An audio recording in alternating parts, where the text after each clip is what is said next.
Alright guys, welcome back to the next episode of Enhanced Motors, and today we'll be talking about the CL7 Euro-R project that we'll be working on.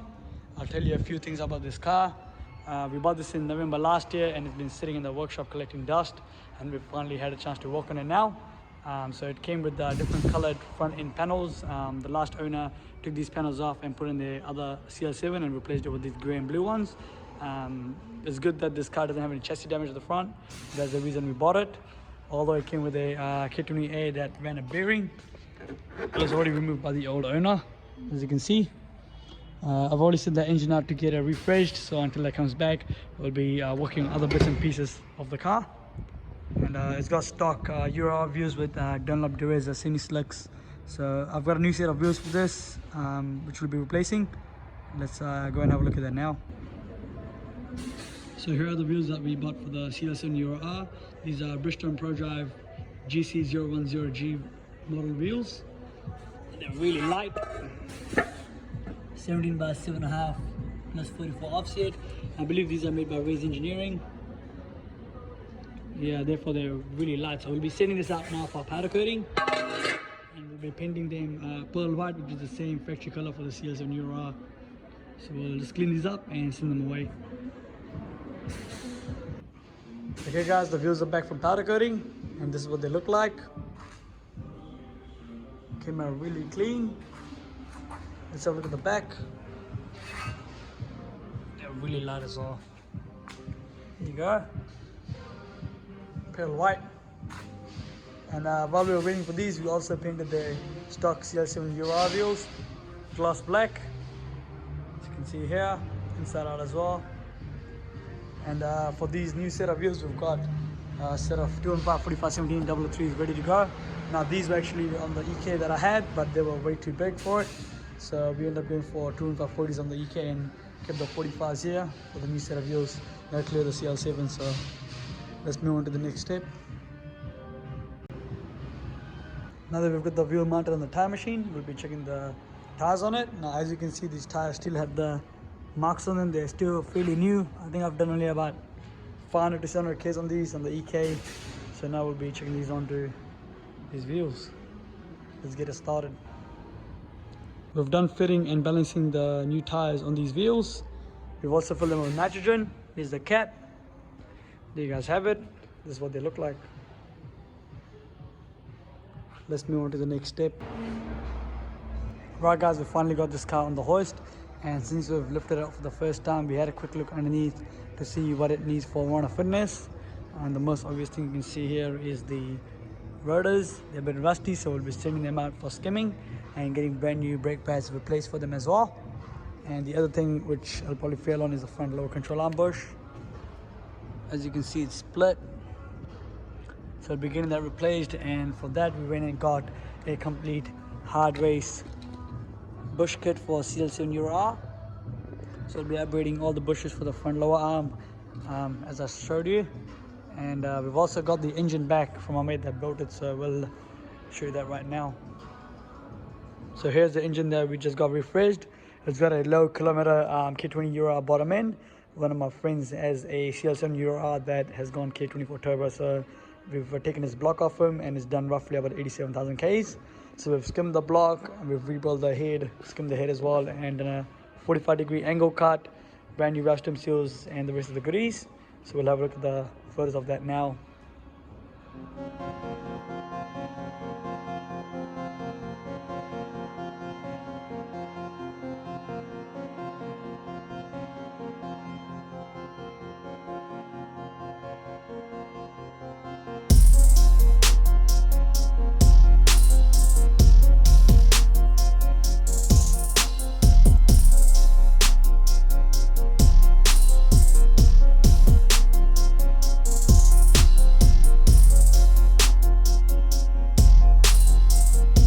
So there you have it, all the goodies in there.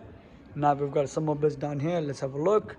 We've got a brand new clutch kit from Honda, draft plate and pressure plate. We've got a DC5 Type R flywheel that came with this car as well. We've got a rear main seal here that hasn't been replaced yet, so we'll get that done before we put the gearbox on. We've also got a brand new water pump, some MTF fluid, and also some brand new 5-year bolts from Honda. There you have it. So we'll get all of this done now and have this gearbox and motor ready. Right, we've now got the clutch fork here. This is the old release bearing. It's pretty rough, so we'll be getting rid of this. We've got a brand new one from Honda. So we'll be putting that onto the clutch fork and installing it onto the gearbox, and then we'll be mounting this onto the block. Let's get started. Right, we've now got the gearbox on the block, all mounted, and we've also got the rocker off, and we'll be cleaning that up and sending it away for powder coating. In the meantime, we'll be getting the motor ready to drop in and bolting everything else that's missing on there, and we'll put the rocker on once the engine's in the vehicle. Let's move on to the next step. Right guys, we finally got the engine inside the vehicle. Let's have a quick look. We've bolted as many things as we can on it outside before we put it in. So we've got the loom, the 7/9 belt, and a few other bits and pieces we need to still put on there. So we'll start patching this up slowly until the roll cover comes back. Okay guys, we've patched up the engine loom, the 7/9 belt, and whatever else we had here. There's a few bits and pieces missing, so we've ordered that and we're waiting for it to come back. In the meantime, what we've done is patched up the lower arms and the brakes, and we've laid all the brake lines and the slave line for the clutch as well. So everything's ready to go at the bottom of the car. We'll be getting this off the hoist and doing the rest of the stuff on the floor so we can get some hoist time for our custom cars. Okay guys, we've patched up a lot more things on this car. Let's have a quick look. So we've got the map sensor here replaced and the intercom sensor from a spare K24E3 we've got sitting at the shop. We've also got a second-hand TPS sensor and an IC valve body from Strong for Honda. Those things are really hard to find because people want to sell the engine as a whole package and not want to part it out. So yeah, I managed to get those sorted. And we've got the airbox mounted in as well, and the radiator, as you can see here. And I want to give a huge shout out to Chris at Speed Science. So this engine mount I had an issue with, as you can see, it's split. I got aftermarket replacements and none of them fit because the shape here was a bit different and the length on these bolts are different as well. It was sitting further away from the gearbox, so it would not fit. So Chris managed to get a replacement one for me from a TS6 from the US, and it came within 2 weeks. So big shout out to Chris for hooking me up with that. And we've also got a new knock sensor. I'll just quickly show you. As you can see there, down there is a peel and knock sensor, which we had to modify for the plug-in wire. That's all sorted as well. And the thing we've been waiting for now is the rocker cover. We've got that back, powder coated pearl white as well. Just picked up some NGK spark plugs, copper ones, we'll replace those. Honda genuine rocker cover gasket and the tube seals, as well as a 6-speed Ipman gear knob from Speed Science. So we've got all these things here, and the car is pretty much one step closer to getting fired up. Let's get this sorted. Right guys, so last time we put the car on the hoist, we had to swap these white wheels onto the car from the other stock ones, so we've got that done. Now let's have a look at the engine bay.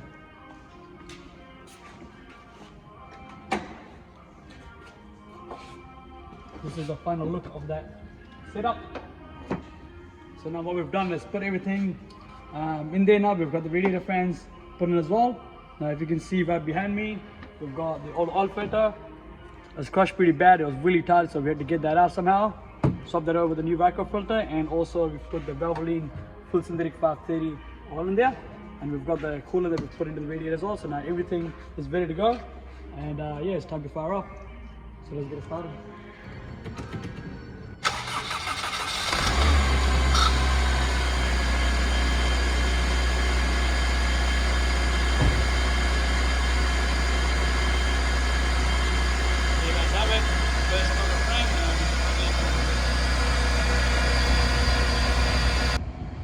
Right guys, we brought the car out of the shop, first time in the sunlight. Gonna give it a quick wash and take it for a spin to make sure everything's running well. We'll come back shortly.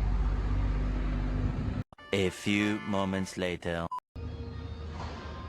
Okay guys, we're gonna take this car for a spin because there's a lot of traffic, but we gave it a good wash and we've swapped the rear boot with the Untitled Euro-R. Apparently it had a spoiler on it, so we're bogging that out and painting over that once it's in it for a paint shop. We've taken the interior bits off and we've started grooming everything inside. So we've shampooed these rear back seats, and the bottom ones we've already got removed, and we'll be shampooing the carpet now. As you can see, we've got the Recoro's out as well. It's in the back here, so we'll be giving these a good groom as well. And this is the machine that we've borrowed let's move on. So we've now groomed the interior. Let's have a look. Still drying out. Everything's back in. As you can see, it's a lot cleaner than what it was before. And we've also pulled the front bump off and just rust treated the front back support and the crash beam. So as you can see here, we've got the pearl white base coat here, just in the middle. And we've also rust treated the beam at the front here. So now we'll be assembling the whole front end soon and working on the next step. Right guys, we've finally patched up the front end, as you can see here. And the next step we'll be working on is the roof liner inside. I'll show you quickly. As you can see, it's pretty much dropping. So we've started to remove a couple of things out top here.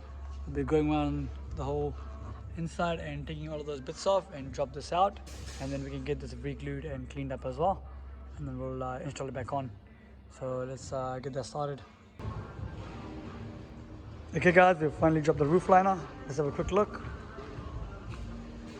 Wasn't as hard as I expected it to be, but there you go. The wiring stays in here, so does that little dome light thing right here. We'll pull it out now. Right guys, I'll just quickly show you the roof liner here. So we finally got this removed. Take it off. And there you guys go. So what happens is underneath here, you've got this glue here. So what we do is we take a brush like this and keep scraping it. And you see it's coming off, and we've done that to the rest of the roof. A lot of people charge you to get this cleaned out, which is a big job. You can see on the floor. So clean that ourselves and then send it out to get a new wrap put on there. So yeah, see you guys in a minute. Right guys, we've got the hood liner back. Let's have a look. You guys have it. All new. Now we'll be installing this in the car. Let's get it started. Okay guys, we've installed the roof liner. Let's have a look.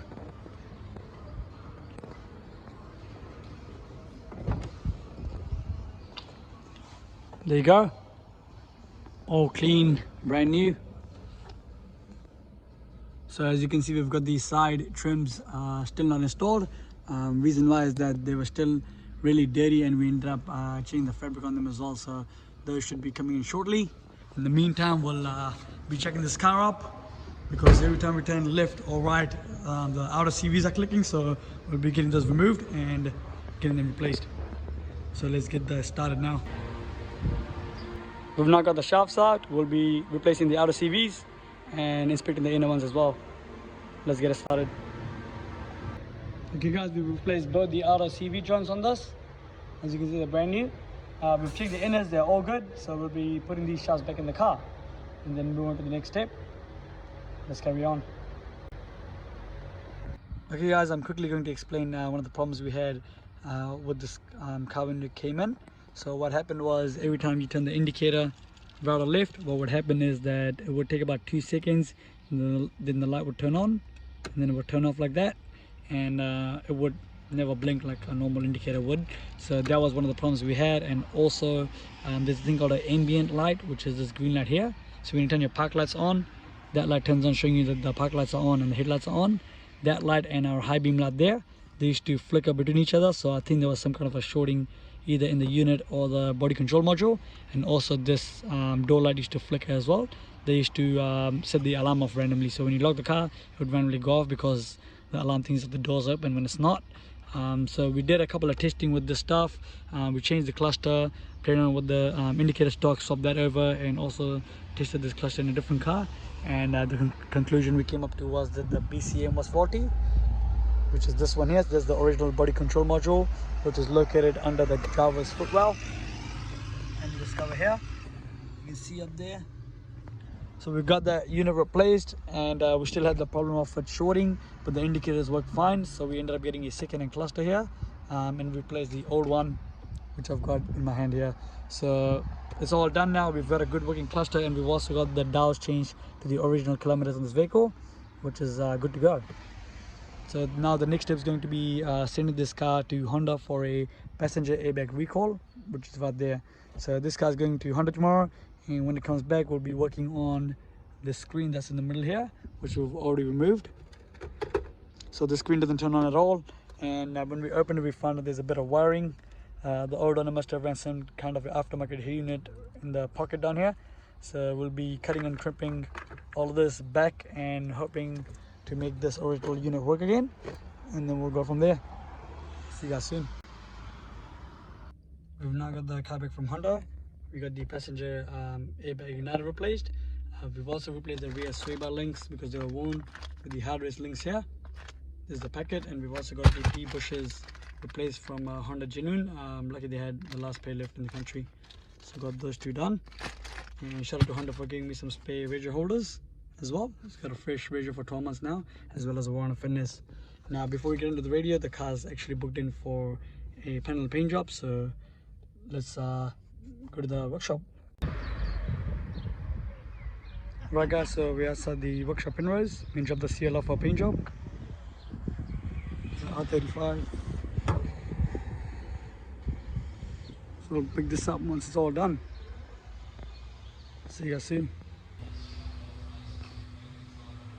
Okay guys, we're back at the workshop in Penrose. The car's finally done. Let's have a look at it. First ever look. There you guys have it. We decided to keep the original badge at the front of the grille right there. It looks a lot nicer. Let's have a walk around. Got a brand new front Euro-R badge as well. The whole body's been fixed.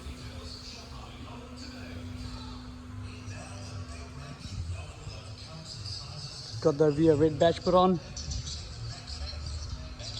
The whole car is pretty much immaculate now.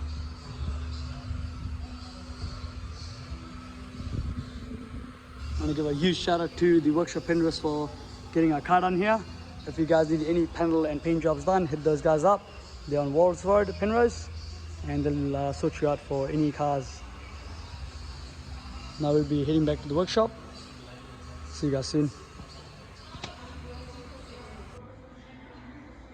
Right guys, we've got the car back from the workshop Penrose.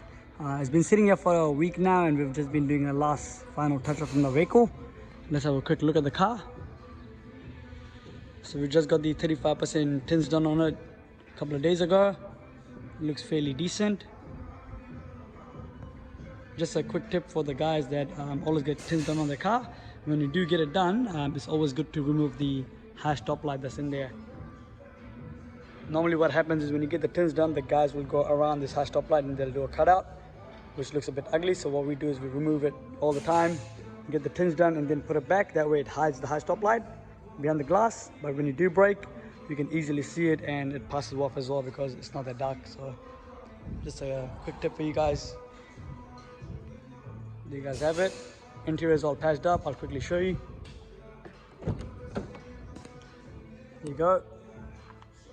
A, B, and C pillar trims, roof liners all in, and the car is good to hit the streets. You guys have it. See you guys in the next episode.